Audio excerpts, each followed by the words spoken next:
Oh my goodness, this person even hates Capcom. Welcome to Metacritic Vs Resident Evil 3. I am astonished at what I'm reading here on Metacritic. With the PS4 version reviewed, I've not touched PC and I have not touched Xbox One. I myself have completed the Resident Evil 3 remake and I will share some of my personal thoughts, but I want to have some fun in this video because there's a lot of toxic fans and we're going to read out exactly what some of these fans are saying in order from Metacritic as of the day of filming, which is the 5th of April 2020. Let's go.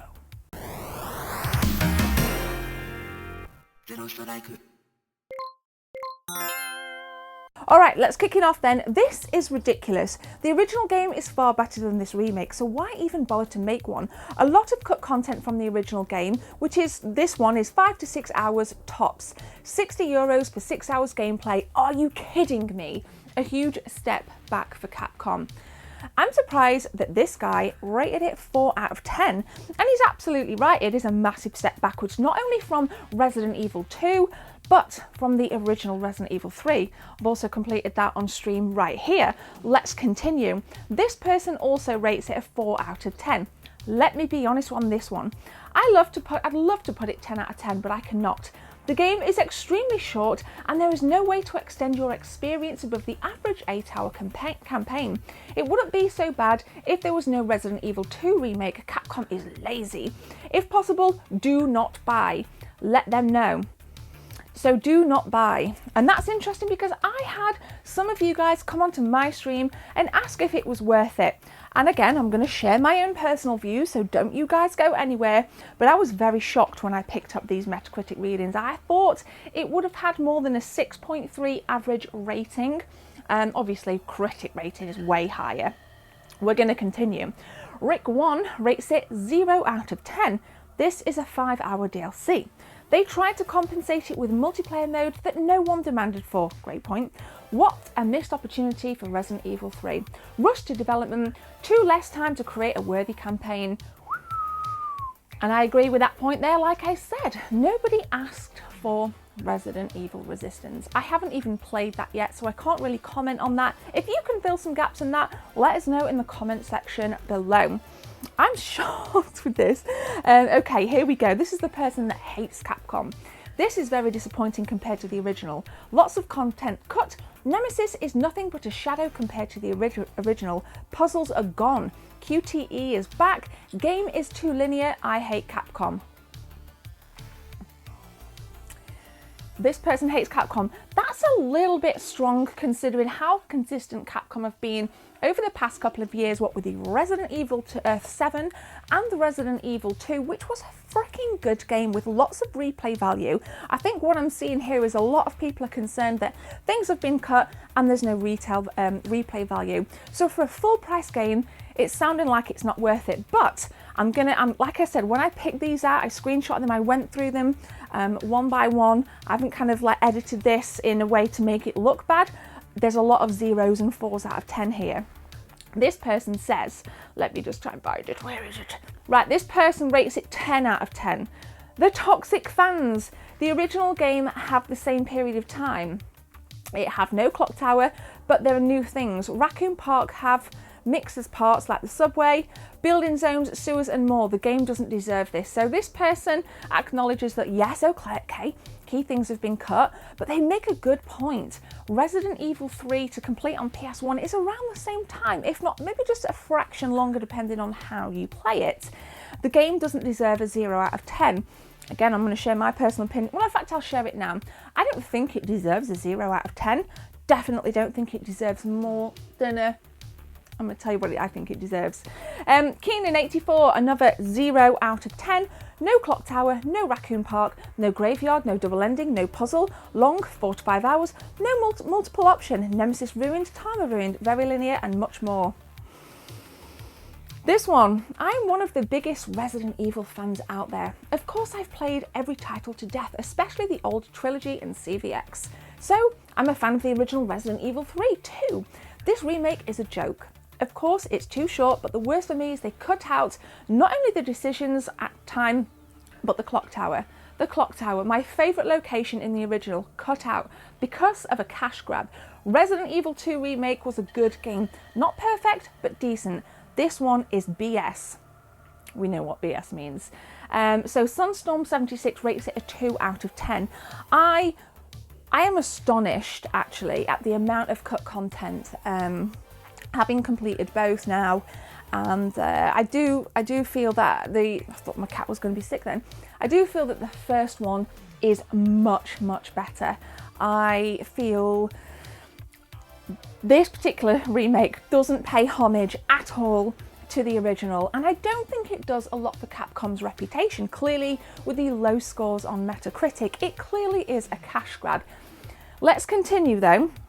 So this is actually immense. This person lists no live selection system. This is pretty much everything that's missing. No live selection system. This was a huge feature of Resident Evil 3 where you made your own choices throughout the game, kind of like a pick a path. No clock tower, no raccoon park, no gravedigger worm battle, no cemetery, no dead factory section, no spiders, no freeze round, greatly reduced puzzle sections. This person writes a whole essay, but I just want to kind of build on that kind of greatly reduced puzzle sections. Now for me, I'm not a huge puzzle kind of girl, so I wasn't too fussed about that. But as a fan of the original, I would have liked to have seen more puzzles if I'm kind of looking at this from a more objective way. You know what I mean? It's like, I am shocked at how linear this game felt. It did feel rushed, it feels incomplete, and you kind of go through the game and you expect, like I say, the clock tower to kind of be a part of this. But really, it is immensely, immensely linear. And what I found is that I got to know the geography of Raccoon City pretty darn quickly. And with the first one, I was like a few hours in and I still felt lost. I'm like, is it this way to this building or this way? But with this, I knew where I was going. And there were lots of easily to identify buildings like Moon Donuts. You kind of know what's in and around Moon Donuts. You know, it is immensely linear. And when the chopper flies away at the end and the whole entire Raccoon City blows up, you're like, wow, that city is huge. Really, when you play it, you probably see like that much of it. So it is a missed opportunity. The city is much more small, much more claustrophobic, much like way underwhelming compared to the original. And I hate to say it, but I agree with a lot of these people's like content, the reviews that they've written on Metacritic. Weird as, I cannot believe I'm saying that. This game was so hyped. So this is a kind of down the middle one, 6 out of 10. Positive elements, great graphics, especially textures and lightings. Well, let's face it, the Resident Evil engine is pretty nice. Organised plot in relation to Resident Evil 2. Addition of Nest 2, spectacular, I loved it. Hospital was excellent, I loved it. The sewer was great. Characters are excellent, really enjoyed. BOWs are excellent. Hunter, Gamma and Beta look great. Before we read the negative elements out, absolutely. Graphically, this game looks phenomenal, and I was playing on, like I said, the most vanilla PS4 out there, the base model, and even on that model, I only noticed some slight frame rate issues with enemies that tended to be off way into the distance, and I was trying to pop a shot at them. There was lots of stuttering with the frame rate. Other than that, graphically, textures-wise, frame rate, things looked really good, and I'm excited to play through it on my Pro just to see what the main differences are. Now for the negative elements. Absence of backtracking, absurd, agreed. It's almost like a circle of Raccoon City that you just kind of meander around, and there's little offshoots of buildings that you need to get in, and then down below in the sewers, but it's very kind of linear with its circle momentum. Barely any backtracking whatsoever. Cutting of scenarios for transferring chapters. New Raccoon City locations should have been explored, like the mall, library, stadium, I agree. Absence of puzzles, absence of classic scenarios. Brad's death was inappropriate, I agree. Crates scattered around the scenario. I think the level design option is very silly, it is inconsistent, it isn't immersive, and it is not serious. Lack of explanation about the Raccoon Police Department events. Where's David Ford? Very small, uninspired city scenery. Very simplified, a very poor loss of opportunity. Like I said, it's a small circle, it's a tiny fraction of just how big Raccoon City is. Shame. The physics of the game suffered a clear setback. Jill and Carlos's movements less than Claire and Leon's. The gameplay is not tasty. Unlike Resident Evil 2 Remake, there's no zombie mutilations. Shots impact much less than Resident Evil 2. I mean, the list goes on. The list literally just kind of goes on and on. This person has clearly played the game and is a huge fan. And I will say this about the physics. I noticed that when you were shooting zombies, they would just kind of fall. It was a very cookie cutter fall. And I'll give you an example. I shot 2 zombies with a shotgun, and it was like 2 birds in 1 stone. They both died, and their death movements were exactly the same. They kind of fell in the same motion. The physics were absolutely flat. There was no kind of rebound on the floor. It was just a doof. And I noticed it because they fell at the same time, and I was like, there wasn't even a mix up of how they both fell. And don't get me wrong, yeah, I shot them with the same bullet, but there would have been slightly different angles in which they could have fallen.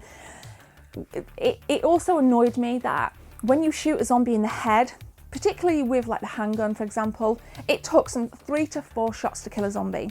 That pissed me off. That really, from a mechanical gameplay perspective, 1 shot, 1 kill, or 2 at a maximum, depending on whereabouts in the head you hit them.